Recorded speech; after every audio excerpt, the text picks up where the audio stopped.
Le portrait du jour avec Laurent Neumann. Laurent, vous nous dressez ce matin le portrait de Jacques Boutier. C'est le PDG de la société Assurance Vie à Vie, qui s'appelait autrefois Assurance 2000.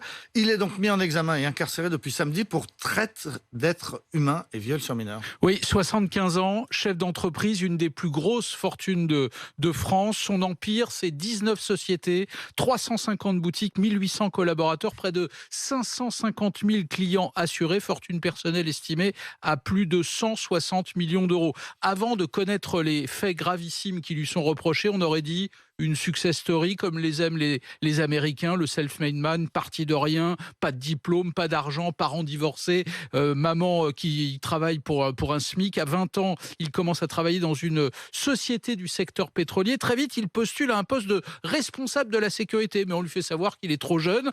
Ce refus agit comme une forme de déclic. Il veut gagner de l'argent, être son propre patron, ne recevoir d'ordre de personne. Et c'est pour ça qu'à 28 ans, il crée sa première société. Oui, en 1973, il répond à une petite annonce, il passe un entretien d'embauche, il fait bonne impression et devient agent général d'assurance pour une compagnie qui a pignon sur rue. 2 ans plus tard, il démissionne, il achète une maison à Noisy-le-Sec, installe au fond du jardin un bungalow de 9 mètres carrés en guise de bureau, il embauche une secrétaire et lance sa propre société de courtier en assurance. Il a effectivement 28 ans. Très vite, il achète une première boutique pour distribuer les produits du groupe AXA.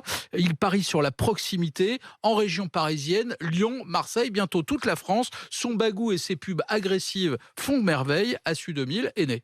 Et alors, quel genre de patron était-il ? Eh bien, un chef à l'ancienne, paternaliste, autoritaire, craint et en même temps respecté, du genre à arriver le premier, à partir le dernier pour que les autres en fassent autant. Sa vie privée s'en ressent, une vie de famille pas très brillante, c'est lui qui le dit, divorcé, remarié, des enfants à la scolarité décevante, bref, un père absent qui pense que son rôle de chef de famille consiste d'abord, je cite, à ramener l'argent à la maison. Un patron secret qui parle très peu à la presse, un homme de pouvoir, dit surtout une source proche de l'enquête, conscient de l'argent qu'il possède et qui pensait qu'il pouvait tout acheter. Jacques Boutier aujourd'hui dort en prison, vous l'avez dit, il est accusé de traite des êtres humains, viol sur mineur de plus de 15 ans, agression sexuelle sur un mineur de moins de 15 ans, recours à la prostitution d'un mineur, détention d'images pédopornographiques, le bûcher des vanités, en bien pire encore. Nous dit Laurent Neumann. Merci.